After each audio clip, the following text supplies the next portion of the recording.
ദൈവ തിരുനാമത്തിന് സ്തോത്രം ചെയ്യുകയും സ്തുതിക്കുകയും ചെയ്യുന്നു. കർത്താവിൽ പ്രിയരെ, സന്തോഷത്തോടെ ഒരിക്കൽ കൂടി ദൈവത്തിൻ്റെ വചനം പങ്കുവയ്ക്കാൻ ദൈവം തരുന്ന അവസരത്തെ ഓർത്ത് ദൈവത്തെ സ്തുതിക്കുകയും ദൈവത്തെ പുകഴ്ത്തുകയും ചെയ്യുന്നു. തിരുവചനം കേൾപ്പാൻ താല്പര്യത്തോടെ കാത്തിരിക്കുന്ന പ്രിയപ്പെട്ടവരെ സ്നേഹത്തോടെ വന്ദനമറിയിക്കുന്നു. എല്ലാ ദിവസവും രാവിലെ കർത്താവിൻ്റെ തിരുസന്നിധിയിൽ ഈ സന്ദേശം നിങ്ങളുടെ അടുക്കൽ എത്തിക്കാൻ കഴിയുന്നത് എൻ്റെ ശുശ്രൂഷയിലെ ഭാഗ്യമായി കരുതുന്നു, ഒരു നിയോഗമായി കരുതുന്നു. ഇത് സ്വീകരിക്കാൻ മനസ്സ് വെച്ച് കാത്തിരിക്കുന്നവരെ സ്വർഗത്തിൽ നിന്ന് ഒത്തിരി ദൈവം അനുഗ്രഹിക്കട്ടെ എന്ന് ആത്മാർത്ഥമായി ദൈവത്തോട് വീണ്ടും വീണ്ടും പ്രാർത്ഥിക്കുകയാണ്. പ്രതീക്ഷയോടെ ദൈവത്തിൻ്റെ സന്നിധിയിലിരിക്കുമ്പോൾ നിങ്ങൾക്ക് ഒരിക്കൽ കൂടി അനുഗ്രഹാശംസകൾ നേർന്നുകൊണ്ട് നമ്മുടെ രക്ഷിതാവും കർത്താവുമായിരിക്കുന്ന ദൈവമാണല്ലോ ഇതിനൊക്കെയും ഉറവിടം.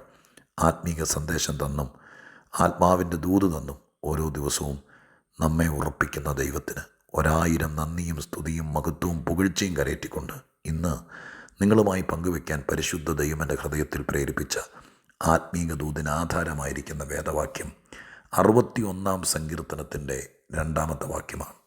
61-ാം സങ്കീർത്തനത്തിൻ്റെ 2-ാമത്തെ വാക്യം ഞാൻ നിങ്ങളെ വായിച്ചു കേൾപ്പിക്കാം.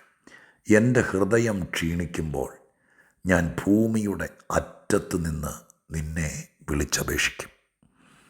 എൻ്റെ ഹൃദയം ക്ഷീണിക്കുമ്പോൾ ഞാൻ ഭൂമിയുടെ അറ്റത്ത് നിന്ന് അങ്ങയെ വിളിച്ചപേക്ഷിക്കും. ക്ഷീണിച്ചു പോകുക എന്നതൊരു മനുഷ്യ സഹജമായ പ്രശ്നമാണ്. ഈ ഭൂമിയിൽ ജീവിച്ചിട്ട് ക്ഷീണിക്കാത്ത ആരെങ്കിലും ഉണ്ടോ എന്ന് ചോദിച്ചാൽ ഇല്ലെന്ന് വേണം പറയാൻ. ഏതെങ്കിലും വേളയിൽ ഏതെങ്കിലും വിധത്തിൽ ക്ഷീണിക്കാത്ത ആരും തന്നെ ഈ ഭൂമിയിൽ ഇല്ലെന്ന് വേണം പറയാൻ. ക്ഷീണിച്ചു പോകുക ശാരീരികമായോ മാനസികമായോ ആത്മീകമായോ ഒക്കെ ക്ഷീണിച്ചു പോകാം. ക്ഷീണത്തിൻ്റെ കാരണങ്ങൾ വേദപുസ്തകം തന്നെ പറയുന്നുണ്ട്, അതിവിടെ നിരത്തുന്നില്ല. ശാരീരിക ക്ഷീണത്തിന് ഒരുപാട് പരിഹാരങ്ങളുണ്ട്. ശാരീരിക ക്ഷീണം പരിഹരിക്കാൻ പറ്റിയ സ്ഥാപനങ്ങൾ തന്നെ ഒരുപാടുണ്ട്. ശരീരം ക്ഷീണിക്കാൻ തുടങ്ങിയാൽ എന്തിൻ്റെയൊക്കെയോ ലക്ഷണമാണെന്ന് പറഞ്ഞ് അതിനു വേണ്ട ഒരുപാട് ക്രമീകരണങ്ങൾ ഈ മണ്ണിൽ ചെയ്യാൻ കഴിയുകയും ചെയ്യും.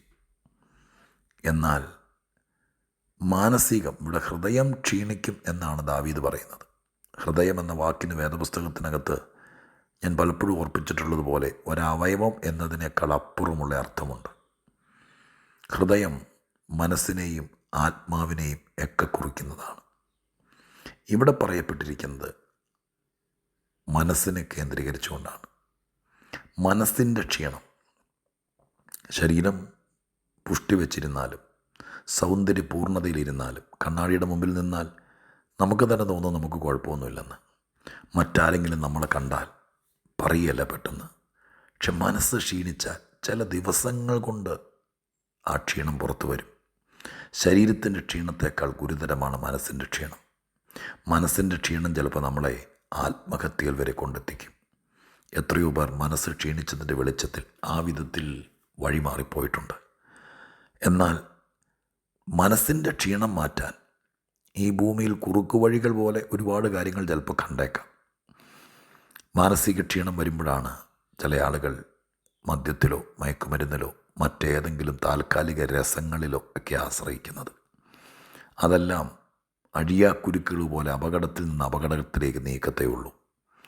എന്നാൽ വേദപുസ്തക സംബന്ധമായി ചിന്തിക്കുകയും പഠിക്കുകയും മനസ്സിലാക്കുകയും ചെയ്യുന്ന ആളുകളെ സംബന്ധിച്ച് മനസ്സ് ക്ഷീണിക്കുമ്പോൾ പെട്ടെന്ന് ഫസ്റ്റ് എയ്ഡ് എന്ന് പറയത്തില്ലേ, എല്ലാത്തിനും ഒരു ഫസ്റ്റ് എയ്ഡ് ഉണ്ടല്ലോ.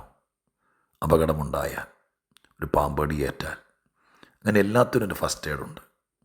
മനസ്സ് ക്ഷീണിക്കുമ്പോൾ മറ്റാരുടെയും സഹായമില്ലാതെ നമുക്ക് തന്നെ ചെയ്യാൻ പറ്റുന്നൊരു ഫസ്റ്റ് എയ്ഡ്. മനസ്സ് ക്ഷീണിച്ച് വലിയ വഷളായാൽ പിന്നെ വേറെ ചില ആളുകൾ കൗൺസിലിംഗ് നടത്തുക, കൂടെ ഇരുന്ന് ആശ്വസിപ്പിക്കുക, കൂടെ ഉപദേശിക്കുക, കുറച്ച് നേരം റിലാക്സ് ചെയ്യാൻ വേണ്ടി പുറത്ത് കൊണ്ടു നടക്കുക.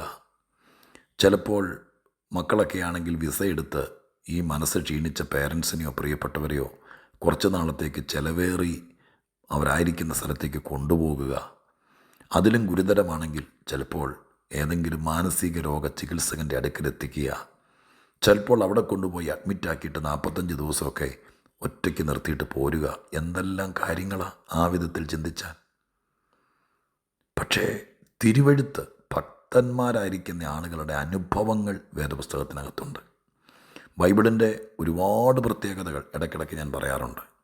അതിലൊരു പ്രത്യേകതയാണ്, ഇതിനകത്ത് കുറേ മനുഷ്യനെ കുനിച്ചു നിർത്തി കൂച്ചുവിലങ്ങിട്ട് ചട്ടം പഠിപ്പിക്കുന്ന നിയമങ്ങൾ മാത്രമല്ല ഉള്ളത്. ദൈവം ഇതിനകത്ത് കൽപ്പനകളും നിയമങ്ങളും ചട്ടങ്ങളൊക്കെ പറഞ്ഞിട്ടുണ്ട്. എന്നാൽ നിയമങ്ങൾ മാത്രം എഴുതിയൊരു നിയമപുസ്തകമല്ലിത്. പിന്നെ ഇതിനകത്ത് ഒരുപാട് പേരുടെ അനുഭവങ്ങളുണ്ട്, പ്രത്യേകിച്ച് വിജയിച്ചവരുടെ അനുഭവങ്ങൾ. തോറ്റവരുടെ ജീവിതവും ജീവചരിത്രവും ഇതിനകത്ത് ഇല്ലായ്കയില്ല. പക്ഷേ ഇതിനകത്ത് സൂക്ഷ്മ പരിശോധന നടത്തിയാൽ നമ്മളൊക്കെ അനുദിന ജീവിതത്തിൽ അഭിമുഖീകരിക്കുന്ന പ്രശ്നങ്ങൾ കൈകാര്യം ചെയ്ത നല്ല നല്ല വിദഗ്ധന്മാർ, അനുഭവസ്ഥർ ഈ പുസ്തകത്തിനകത്തുണ്ട്. അതുകൊണ്ട് മനസ്സ് ക്ഷീണിക്കുമ്പോൾ രക്ഷപ്പെടാൻ എന്താണ് വഴിയെന്ന് പലവട്ടം പ്രയോജനപ്പെടുത്തിയിരിക്കുന്നൊരു കക്ഷിയാണ് ദാവീദ്. അദ്ദേഹം ഇവിടെ പറയുകയാണ്, മനസ്സ് ക്ഷീണിക്കുമ്പോൾ ചെയ്യാൻ പറ്റുന്ന, ഞാൻ ആദ്യം ഉപയോഗിച്ച വാക്ക് വീണ്ടും ആവർത്തിക്കുക, ഫസ്റ്റ് എയ്ഡ്. ആദ്യം ചെയ്യാൻ പറ്റുന്നത്, ആരോട് പറയുന്നതിനേക്കാൾ, മറ്റേതെങ്കിലും മാർഗം തിരഞ്ഞെടുക്കുന്നതിനേക്കാൾ, മരുന്നിലോ അതിന് പറ്റിയ ഒരാളിലോ ആശ്രയിക്കുന്നതിനേക്കാൾ ഏറ്റവും ബെസ്റ്റ് ദൈവത്തെ വിളിച്ചപേക്ഷിക്കുക. ദൈവത്തെ വിളിക്കുക എന്നല്ല, ദൈവത്തോട് പറയുക എന്നല്ല, അവിടെ ഒരു വാക്ക് ശ്രദ്ധേയമാണ്, ദൈവത്തെ വിളിച്ച് അപേക്ഷിക്കും. ഇതൊരു എക്സ്പീരിയൻസ് ആണ്. അദ്ദേഹം പറഞ്ഞു, ഞാൻ മനസ്സ് ക്ഷീണിച്ചപ്പോൾ ദൈവത്തെ വിളിച്ച് അപേക്ഷിച്ചു എന്നല്ല, ഇനിയും ഉണ്ടായാലും ഞാൻ അങ്ങനെ തന്നെ ചെയ്യുമെന്നല്ലേ അതിനർത്ഥം. എനിക്കൊരു വഴി അറിയാം, എനിക്കൊരു മാർഗമറിയാം, എനിക്കതിൻ്റെ സൊല്യൂഷൻ അറിയാം. എനിക്കൊരു ക്ഷീണം ഉണ്ടായാൽ ഞാൻ ആദ്യം ചെയ്യുന്നത് എൻ്റെ ദൈവത്തെ വിളിച്ചപേക്ഷിക്കും എന്നാണ് എഴുതിയിരിക്കുന്നത്. അപേക്ഷിച്ചു എന്നല്ല, നിങ്ങൾ അപേക്ഷിക്കണം എന്നുമല്ല. അദ്ദേഹം പറയുന്നു, ഞാൻ തീരുമാനിച്ചു, ഞാൻ ഉറച്ചു, ഞാൻ അനുഭവിച്ചു. എന്ത്? എനിക്കൊരു ക്ഷീണം ഉണ്ടായാൽ ഞാൻ ആദ്യം എൻ്റെ ദൈവത്തെ വിളിച്ചപേക്ഷിക്കും. പ്രിയപ്പെട്ടവരെ, ക്ഷീണിക്കാത്ത, അത് മനസ്സ് ക്ഷീണിക്കാത്ത ആരും ഈ ലോകത്തിൽ വന്നു പോയിട്ടില്ല. എത്ര സമ്പന്നനാണെങ്കിലും മോഹഭംഗങ്ങൾ, നഷ്ടബോധങ്ങൾ, കുറ്റപ്പെടുത്തലുകൾ എന്ന് വേണ്ട ഓരോന്നും നമ്മുടെ മേൽ വന്നു വീഴുമ്പോൾ മനസ്സ് ക്ഷീണിക്കും. പ്രതീക്ഷയോടെ പല കാര്യങ്ങൾ ചെയ്യാൻ വേണ്ടി നമ്മൾ നാട് വിട്ട് ദൂരത്ത് പോവുകയോ അല്ലെങ്കിൽ മറ്റൊരു പ്രതീക്ഷയോടെ കാല് വെച്ച് ചില പുതിയ സംരംഭങ്ങൾക്ക് തുടക്കം കുറിക്കുകയൊക്കെ ചെയ്യുമ്പോൾ പ്രതീക്ഷയ്ക്ക് തക്കവണ്ണമായില്ലെങ്കിൽ നമ്മുടെ മനസ്സ് ക്ഷീണിക്കും. ഒറ്റയ്ക്കിരുന്ന് ചിലപ്പോൾ ദൂരത്തിരിക്കുന്ന നിങ്ങൾ നാടിനെക്കുറിച്ച് ചിന്തിച്ചാൽ പോലും മനസ്സ് ക്ഷീണിക്കായിരിക്കും. അതുകൊണ്ടൊന്നും ചിന്തിക്കാതിരിക്കാൻ തന്നെ നമ്മൾ ശ്രമിക്കുക. കൗൺസിൽ ചെയ്യുന്ന ആളുകൾ പറയും, ചില കാര്യങ്ങൾ ഓർക്കരുത്, മറക്കണം. ഓർത്താൽ മനസ്സ് ക്ഷീണിക്കും. അങ്ങനെ ചിലപ്പോൾ മറക്കാൻ പറ്റാത്ത വിഷയങ്ങളാണെങ്കിലോ, അതിനാണ് വീണ്ടും വേദപുസ്തകം പഠിപ്പിക്കുന്നത്. ഓർത്താലും ഓർത്തില്ലെങ്കിലും മനസ്സ് ക്ഷീണിക്കുമ്പോൾ ചെയ്യാൻ പറ്റുന്നത് ആദ്യം വിളിക്കേണ്ടത് ദൈവത്തെ വിളിച്ചപേക്ഷിക്കുക. ദൈവവചനത്തിലൂടെ ഈ ഭാഗം പറഞ്ഞ് നിങ്ങളിൽ ചിലരെ ഉറപ്പിക്കുകയാണ്. പ്രാർത്ഥന, ഉപവാസത്തിലിരിക്കുന്നവരുടെ കൂടെ ഇരിക്കുക, കർത്തൃദാസന്മാരെ കൊണ്ട് പ്രാർത്ഥിപ്പിക്കുക, ദൈവത്തിൻ്റെ ആലോചന കേൾക്കുക. ഇതൊക്കെ ക്ഷീണാവസ്ഥയിൽ ആഗ്രഹിക്കുന്നതാണ്. എന്നാൽ ആരുടെയും സഹായമില്ലാതെ നിങ്ങളിപ്പോൾ ഇരിക്കുന്ന സ്ഥലത്ത് ഒരല്പനേരം നിങ്ങൾ ദൈവത്തെ വിളിച്ചപേക്ഷിച്ച് നോക്ക്. സ്വർഗമുത്തരമരുളും, ക്ഷീണം മാറും. വിഷയത്തിന് മറുപടി എപ്പോൾ കിട്ടും, ആ പ്രശ്നത്തിന് പരിഹാരം എന്ന് നടക്കും, അത് ഇതിനകത്ത് പറയുന്നില്ല ഇപ്പോൾ. പക്ഷെ ഒരു കാര്യം ഉറപ്പാണ്, ക്ഷീണം മാറും. ദൈവമക്കളെ, ആദ്യം ആ മനസ്സിൻ്റെ ക്ഷീണം മാറട്ടെ, ഹൃദയത്തിൻ്റെ ഭാരം മാറട്ടെ, തളർച്ച മാറട്ടെ. ക്ഷീണം മാറ്റിയാൽ ബാക്കി ദൈവം ചെയ്യും. ക്ഷീണിച്ചു പോയൊരു മനുഷ്യനെ കൊണ്ട് നടക്കാൻ പാടാം. അത് അപ്പനാണെങ്കിലും അമ്മയാണെങ്കിലും ഭാര്യയാണെങ്കിലും ഭർത്താവാണെങ്കിലും കുഞ്ഞുങ്ങളാണെങ്കിലും ക്ഷീണിച്ചു പോയവരെ കൂടെ കൊണ്ട് നടക്കാൻ പാടാം. ദൈവത്തിന് പോലും പാടാം. അതുകൊണ്ട് ദൈവം പറയുന്നു, ക്ഷീണിക്കരുത്. വചനം പറയുന്നു, ക്ഷീണിച്ചു പോയാൽ ദൈവത്തെ വിളിച്ചപേക്ഷിക്കുക.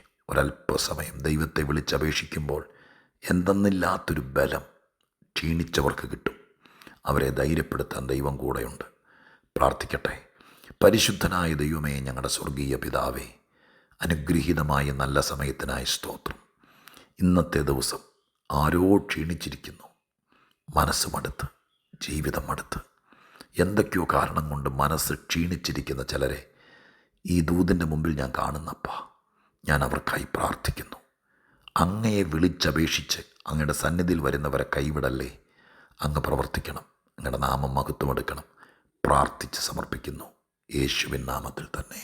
ആമേൻ.